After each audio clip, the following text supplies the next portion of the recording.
Hello, this is Matt on the Moon Lambo channel. Got a few XRP related topics for you in this video, and I've also got a CoinDesk piece that I'll share towards the end of the video, which is not related to XRP. It has to do with IBM filing a patent for blockchain technology. I'll share it with you towards the end, but before we get going here, if you would please delicately tap that like button, and if you're a fan of Ripple and XRP, go ahead and subscribe to the Moon Lambo channel.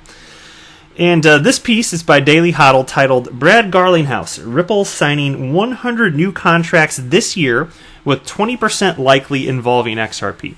Now this piece I have discussed recently, but I always love getting, it was within the last day or two it feels like. It might have been 1 or 2 days ago I think. But anyway, this is a brand new article from Daily Hodl which I haven't covered, and I always appreciate getting new perspectives from different writers, as well as different facts are always included in these articles, so I thought it would be a fun thing to share with you. Plus, I know that not everybody listens to every freaking video that I put out. I have no expectation of that. So anyway, here we go. Ripple CEO Brad Garlinghouse says he believes the company's partnership with MoneyGram will have a bigger impact on the crypto industry than Facebook's Libra. In a new interview with Yahoo Finance, Garlinghouse says banks that Ripple approached 2 years ago are now interested in the company's XRP-based cross-border payment solution, XRapid. And here's the quote now. The MoneyGram deal is really one of the first scaled use cases of a digital asset in production. This is a big deal. If I were betting now, a year from now, the MoneyGram deal will have a more consequential impact on the crypto markets than the Libra white paper. Banks that 2 years ago told me, hey, we love your technology, we're thrilled to be working with you, but we're not going to use crypto. I said, okay, great. Some of those same banks are now coming back and saying, hey, let's talk about that because they see the value. And I definitely agree that in terms of consequential impact on crypto markets, of course, if you look big picture, what Ripple is doing is substantially more valuable than what Facebook has done by launching a white paper. Not because they haven't launched a cryptocurrency, they launched a white paper about Libra, which in theory will be a cryptocurrency, which of course is completely centralized and it's backed by a basket of fiat currencies and can't have value without it, won't be traded openly on exchanges. You have to put your money in, they give you this and say, hey, we're good for it. That's pretty much what it is. So you see real-world adoption today, though, with Ripple's XRapid technology utilizing XRP. So yeah, I think it's safe to say that this is a little more consequential. So well stated, Brad Garlinghouse. According to Garlinghouse, Ripple will sign around 100 new contracts this year, with around 20% involving XRapid and XRP. And I love that, and that's why I'm going to put that, something to that effect, in the title of this video, because I just love all the naysayers saying, hey, nobody's ever going to use the XRP token to move money around, all the Bitcoin maximalists out there. And there were a ton of those types of claims, especially towards the end of 2017 when I entered the world of cryptocurrencies. And it was a lot easier to make those claims back then because, fair enough, XRP wasn't being used in the commercial production of anything. But people that were just haters and being tribal and were Bitcoin maximalists in many cases, they were just denying the reality, which is that Ripple is stating, hey, we have this beta product called XRapid. It does work. We're going to be launching it soon. And so these maximalists, they just didn't want it to be true, stuck their heads in the sand, acting like the world isn't changing in this particular way. And they couldn't have been more wrong, of course. Completely absurd. So I'm glad that, look, one of the reasons that this is fun to me is I love the whole idea of thinking critically, yes, about XRP, but also about the entire asset class as a whole. And I feel confident that some of the big picture stuff that I believe will likely happen, I think it'll come to fruition. And it's fun for me to watch it unfold. And then I like juxtaposing conceptually what I think will happen with what some of the Bitcoin maximalists will happen, and then pointing it out on this YouTube channel. Because I'm sorry you're wrong, XRP is being adopted. It will continue to be adopted because it solves a real problem for real people and real businesses. That's that. So sorry haters, see you later. Ripple purchased $30 million worth of shares in leading money transfer service MoneyGram in June. As part of the business agreement, Ripple can invest an additional $20 million in the coming years. Along with the deal, MoneyGram revealed that it will use XRapid to power international transactions. Ripple's global head of banking, Marjan Delatin, says the payments technology firm has been onboarding around 20 financial institutions who will be using XRapid to make remittance payments. Garlinghouse, and by the way, I want to ask you, how many of those do you think are banks? Because it's not being reported right now, and I get fair enough that Ripple doesn't get to report this stuff until the customers themselves are comfortable with doing so, and I've said before that I just think that a lot of the early adopters of XRapid are not going to want to broadcast to their competitors what they are doing.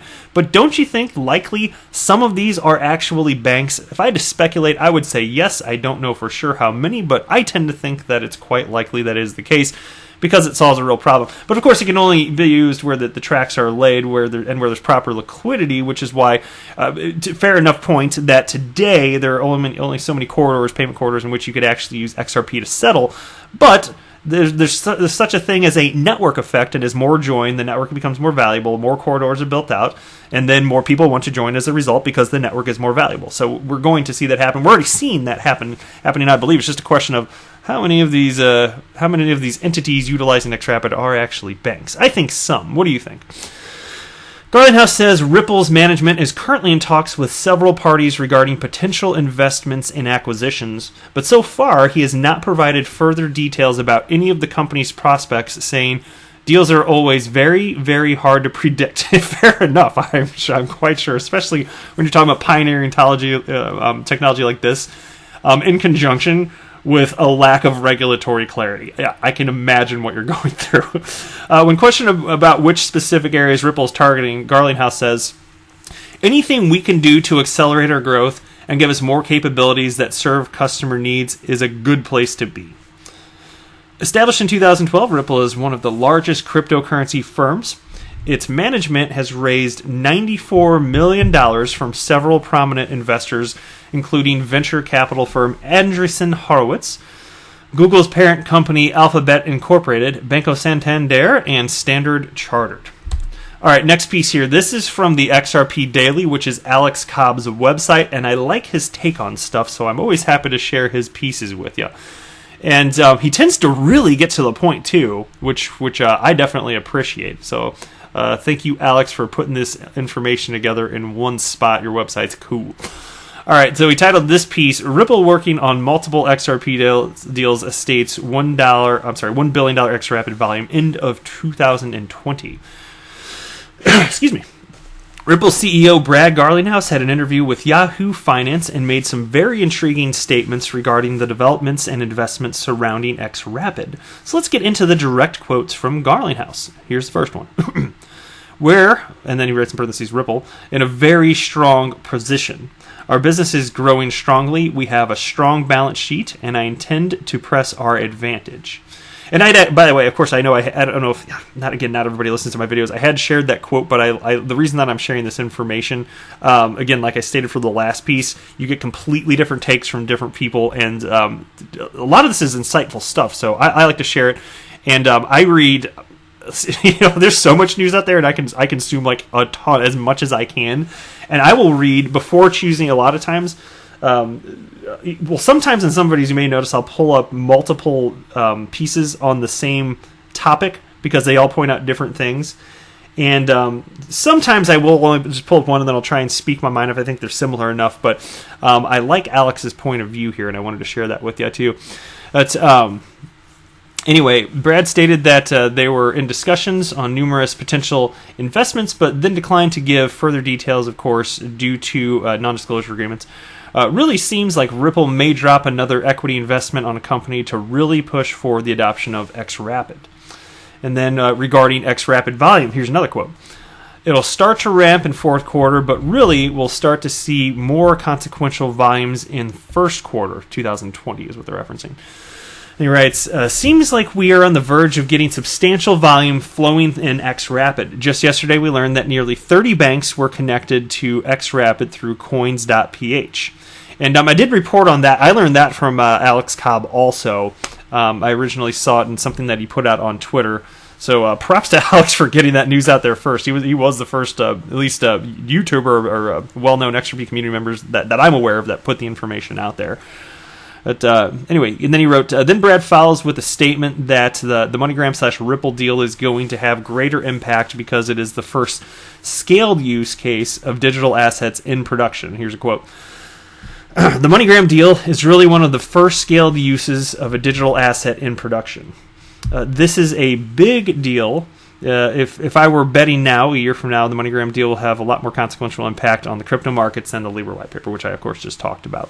Let me go ahead and jump into the next piece here. This one's also from the XRP Daily, Alex Cobb's website, titled Ripple Confirms Regulatory Engagement with 50 Governments Around the World. This afternoon, the Ripple YouTube channel had a live stream out of nowhere discussing the topic of digital currency regulation around the world. As soon as I got the notification on my phone, I began watching instantly. And I'm envious of you because I did not get to watch it live. I found out about it many hours later. All right, anyway, he writes, during the beginning, it was the typical regulatory landscape for digital asset talk. But toward the end, Michelle Bond from Ripple revealed a key piece of information. And it was that Ripple is actually engaging with 50 total governments around the world. We also know that Ripple is working with about 40 to 50 central banks. So this just goes to show that Ripple has deep relations with regulators all around the world, working to get the proper regulations to allow banks and financial institutions to leverage digital assets. Indeed. And so it's all just a matter of time. Everything's cooking, you know. You got the bun in the oven, the Ripple XRP bun in the oven. It's cooking. It's just one of those things, and that's why I every time I get news regarding the regulatory landscape, I love reporting on it. With the most recent thing that I can recall of significance coming from Hester Pierce, acknowledging, yes, we need regulatory clarity. No, we don't want to encourage business entities to leave the United States because of lack of regulatory clarity. And that's Hester Pierce with the SEC saying, yes, we're going to figure this out. It's going to take some time, though. All right, last piece, then I'll wrap up this video. This is from CoinDesk. And this piece is titled, IBM Files Patent for Blockchain-Based Web Browser. A new patent application from IBM describes a blockchain-based web browser. Filed on August 6th by the United States Patent and Trademark Office, IBM's patent is for a web browser backed by a peer-to-peer network. The browser collects pre-specified information from web browsing sessions according to the patent. The information is then transferred to a network of peer-to-peer nodes for collection and storage. Information collection depends on the type of browsing experience chosen. Browsing on a work computer versus a personal browser would demand different settings, for example. Types of potentially storable session information include what websites one visits, bookmarks, task performance, geolocation, plugin installation, and security patches. As the company states, a blockchain-based browser affords a system for storing browser information such that privacy is preserved and places privacy in the hands of a user rather than a third party. And that's the key difference right there, and that's what I found fascinating about this. It fundamentally shifts that in regards to privacy. Then the piece continues here. One potential use case the document includes, among others, is an attack on a computer's browser. If secured by blockchain technology, a viable backup of all user information is available. Interestingly, IBM included a token in their model.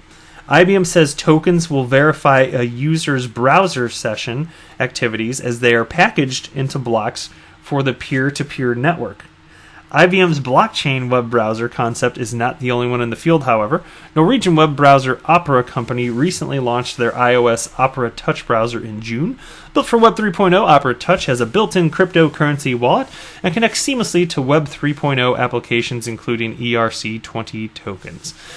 And I love reporting on stuff like this because this is just, I know it's such early days, and I always say that, but this is more evidence of well, first of all, blockchain taking hold, and then especially that piece at the end, you're talking about the integration of web wallets for cryptocurrencies. It's just more of the infrastructure being built out. That's all I got for this video. Thank you so much for watching. I am not a financial advisor. Do not buy or sell anything because of anything that I say or write. That would be a very, very, very bad idea. Until next time, to the moon, Lambo!